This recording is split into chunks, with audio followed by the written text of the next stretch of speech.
नरेंद्र मोदी 9 जून यानी कल तीसरी बार पीएम पद की शपथ लेंगे। राष्ट्रपति भवन में कल शाम 7:15 पर शपथ ग्रहण समारोह होगा, जिसकी जानकारी खुद राष्ट्रपति भवन ने दी है। वहीं शपथ को लेकर राष्ट्रपति भवन में तैयारियां तेज हो चुकी हैं। तो पीएम मोदी लगातार तीसरी बार पीएम पद की शपथ लेंगे। इससे पहले ये कारनामा जवाहरलाल नेहरू ने किया था और उसके बाद पीएम मोदी ऐसे दूसरे नेता बन गए हैं जो तीसरी बार पीएम बनेंगे। और आपको बताएं कि जब 2019 में नतीजे आए थे, उसके 7 दिन बाद पीएम मोदी ने शपथ ली थी। वहीं 2014 में नतीजे आने के 10 दिन बाद शपथ ली थी। इस बार नतीजे आने के 5 दिन बाद पीएम मोदी शपथ लेने वाले हैं। कल शाम को वो शपथ लेंगे। प्रधानमंत्री नरेंद्र मोदी लगातार तीसरी बार 9 जून को शपथ लेंगे। राष्ट्रपति द्रौपदी मुर्मू ने उन्हें अगले प्रधानमंत्री के तौर पर नियुक्त कर दिया और उन्हें सरकार बनाने का निमंत्रण दिया है। और प्रधानमंत्री 9 जून को शाम को इसी वक्त 6 से 7 के बीच में अपने मंत्रिपरिषद के सहयोगियों के साथ शपथ लेंगे। लेकिन इस वक्त हम आपको एक्सक्लूसिव तस्वीरें दिखाते हैं। हम खड़े हैं राष्ट्रपति भवन के सामने और ये सामने में जो प्रांगण दिख रहा है आपको, हम अपने camera person Kamaldev Singh KD से कहेंगे कि वो जूम इन करके दिखाए। इसी प्रांगण में प्रधानमंत्री नरेंद्र मोदी लगातार तीसरी बार अपना शपथ ग्रहण करेंगे अपने सहयोगियों के साथ, अलग अलग दलों के मंत्रियों के साथ। और यहाँ 7 से 8 हजार लोगों के बैठने की व्यवस्था की जा रही है। कुछ लोगों ने यह भी कहा है कि कम से कम 10,000 तक ये संख्या जा सकते हैं। फोरकोट का इलाका बहुत बड़ा है, यहाँ से हम पूरा इलाका आपको नहीं दिखा पा रहे हैं। लेकिन राष्ट्रपति का मुख्य द्वार से जैसे आप आगे बढ़ते हैं और अंदर में जो लाल बजरी का पूरा इलाका है, वो फोरकोट का इलाका और वो बहुत बड़ा मैदान नुमा इलाका है। और आमतौर पे जब विदेशी मेहमान आते हैं और उनका सेरिमोनियल होता है तो वो कार्यक्रम इसी फोरकोट में होता है। और इसी फोरकोट में प्रधानमंत्री लगातार तीसरी बार पद की शपथ लेंगे, प्रधानमंत्री पद की शपथ लेंगे। ऐसा तीसरी बार होगा जब प्रधानमंत्री मोदी यहां अपना शपथ ग्रहण करेंगे। तो तमाम तैयारियां जोरों से की जा रही है। न्यूज 18 इंडिया पे आप एक्सक्लूसिव तस्वीरें भी देख रहे होंगे कि कुर्सियां लगाई जा रही हैं गर्मी से बचने के लिए। हालांकि शाम का वक्त होगा, 6 से 7 के बीच शपथ ग्रहण समारोह की शुरुआत होगी। गर्मी का दिन है लेकिन तमाम कूलर, फैन, स्टैंड फैन लगाए गए हैं ताकि लोगों को किसी तरह की दिक्कत का सामना नहीं करना पड़े, क्योंकि बड़ी संख्या में लोगों को इस शपथ ग्रहण समारोह के लिए बुलाया जा रहा है। कैमरा पर्सन केडी के साथ नीरज कुमार, न्यूज 18 इंडिया, दिल्ली।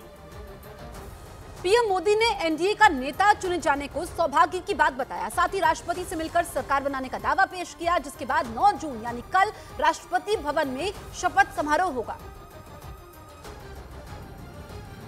साथियों, मेरा बहुत सौभाग्य है कि एनडीए के नेता के रूप में आप सब साथियों ने सर्वसम्मति से चुन करके मुझे एक नया दायित्व दिया है और इसके लिए मैं आपका बहुत बहुत आभारी हूं।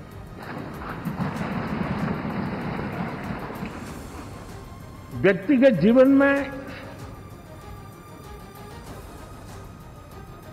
एक मैं जवाबदारी का एहसास करता हूं। जब 2019 में इस सदन में मैं बोल रहा था, आप सबने मुझे नेता के रूप में चुना था और तब मैंने एक बात पर बल दिया था, विश्वास। आज जब आप मुझे फिर से एक बार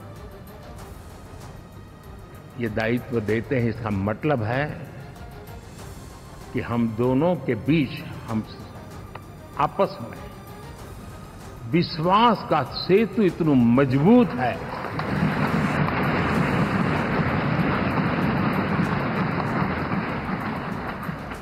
ये अटूट रिश्ता विश्वास की मजबूत धरातल पर है। राष्ट्रपति जी ने मुझे अभी बुलाया था और मुझे प्रधानमंत्री डेजिग्नेटेड के रूप में काम करने एक नियुक्ति दी है और मुझे शपथ समारोह के लिए और मंत्रिपरिषद के सदस्यों के सूची के लिए उन्होंने सूचित किया है। मोटे तौर पर मैंने राष्ट्रपति जी को कहा है कि हमें 9 तारीख शाम को सुविधा रहेगी। पीएम नरेंद्र मोदी ने शुक्रवार को राष्ट्रपति भवन जाकर राष्ट्रपति द्रौपदी मुर्मू से मुलाकात की और सरकार बनाने का दावा पेश कर दिया। इसी दौरान राष्ट्रपति द्रौपदी मुर्मू ने पीएम मोदी को मीठा दही खिलाकर बधाई दी और पीएम नरेंद्र मोदी को केंद्र में तीसरी बार सरकार बनाने के लिए आमंत्रित किया। तो राष्ट्रपति ने मीठा दही पीएम मोदी को खिलाया।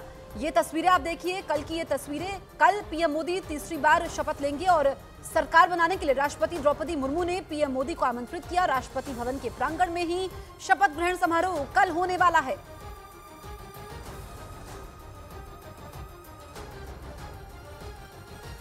वहीं बीजेपी अध्यक्ष जेपी नड्डा ने राष्ट्रपति को समर्थन पत्र सौंपे जाने की जानकारी सोशल मीडिया प्लेटफॉर्म एक्स पर दी।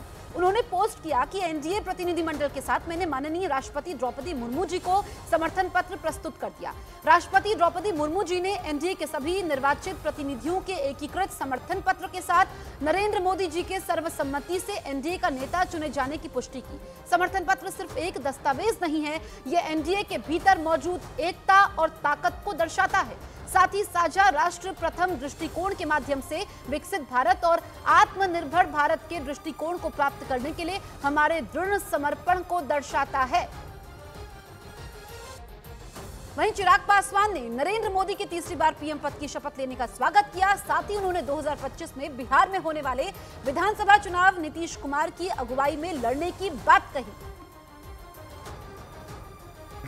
आज प्रधानमंत्री नरेंद्र मोदी को एक बार फिर से एनडीए संसदीय दल का नेता चुना गया है। उसके बाद सरकार बनाने का जो समर्थन पत्र है आप लोगों ने दे दिया है, राष्ट्रपति को दावा पेश किया जा चुका है एनडीए की तरफ से। नहीं, बिल्कुल, और ये हम सब के लिए उत्साह की बात है। इसी लक्ष्य की ओर हम लोग सब मिलकर प्रयासरत भी थे कि मेरे प्रधानमंत्री तीसरी बार देश के प्रधानमंत्री बने। मेरे लिए तो स्वाभाविक सी बात है, बहुत ज़्यादा खुशी का ये लम्हा है।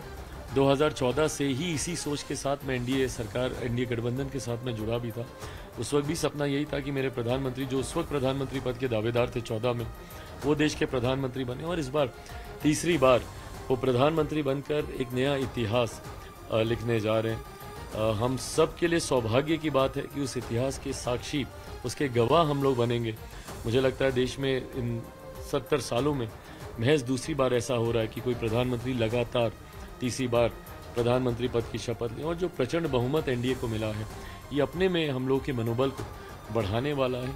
ऐसे में वो शपथ लें और जो वादे उन्होंने किए थे उन्हीं के शब्दों में कि 10 साल तो ट्रेलर था, अभी कई और कार्य बाकी होने हैं, देश की जनता को इंतजार है।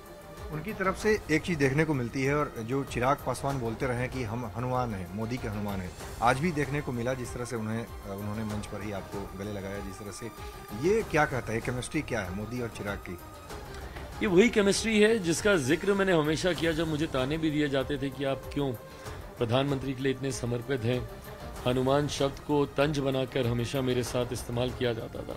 उस वक्त भी मैंने हमेशा इस रिश्ते का सम्मान किया। मेरे प्रधानमंत्री जी बहुत कम एक्सप्रेस करते हैं, बट गाहे बगाहे जब वो मुझे गले लगाते हैं या जिस तरीके से मेरे संबोधन के बाद उन्होंने ना सिर्फ मुझे गले लगाया बल्कि बेटा कहकर बहुत बढ़िया बोले, ये भी उन्होंने कहा। तो ये छोटी छोटी बातें हैं बट ये मेरे विश्वास को और गहराती हैं और मेरा समर्पण जो मेरे प्रधानमंत्री जी के लिए है उसकी तुलना किसी और चीज़ से हो नहीं सकती। बट हाँ, उनका प्यार और स्नेह ही मेरे लिए बहुत कुछ है। यूपी के डिप्टी सीएम केशव प्रसाद मौर्य ने एक तरफ जहां नरेंद्र मोदी को एनडीए का नेता चुने जाने का समर्थन किया, तो वहीं विपक्ष पर झूठ की राजनीति करने का बड़ा आरोप भी लगाया। सर, आज प्रधानमंत्री को एनडीए ने सर्वदलीय रूप से अपना नेता चुन लिया है। भारत के इतिहास की ऐतिहासिक घटना है। 60 साल में तीसरी बार प्रधानमंत्री बनने का और एनडीए द्वारा प्रधानमंत्री बनाने के लिए सर्वसम्मति से उन्हें राष्ट्रीय जनतांत्रिक गठबंधन जो एनडीए है उसका नेता चुना जाना यह देश के 140 करोड़ लोगों के लिए गर्व की बात है। मैं माननीय प्रधानमंत्री जी को इस अवसर पर बधाई देता हूँ, देशवासियों को बधाई देता हूँ, पार्टी के एक कार्यकर्ता को बधाई देता हूँ और निश्चित तौर से जैसे देश और गरीब के लिए समर्पित सरकार और विकसित भारत के लक्ष्य के लिए समर्पित सरकार के रूप में माननीय मोदी जी के नेतृत्व में काम हुआ है, वो आगे चलेगा। धन्यवाद। और प्रधानमंत्री ने ये भी कहा कि जिस तरह से लगातार हम 10 सालों में विकास करते हुए आए हैं, आगे भी लगातार जारी रहेगा। विपक्ष को कहीं ना कहीं अब ईवीएम और इलेक्शन कमीशन के बारे में चर्चा नहीं कर रहा है। हाँ, निश्चित तौर से माननीय प्रधानमंत्री जी ने जो कहा है वह विपक्ष के जो कारनामे थे उसको उजागर किया है और जिस प्रकार से ईवीएम को दोष देना, आरक्षण के खतरे की अफवाह फैलाना, संविधान के खतरे की अफवाह फैलाना, उनको न तो अपने दल के विचारों पर भरोसा है, न अपने समर्थन के लिए जो जनता के बीच में जा रहे थे, न उस पर भरोसा था, इसलिए दुष्प्रचार का सहारा लिया।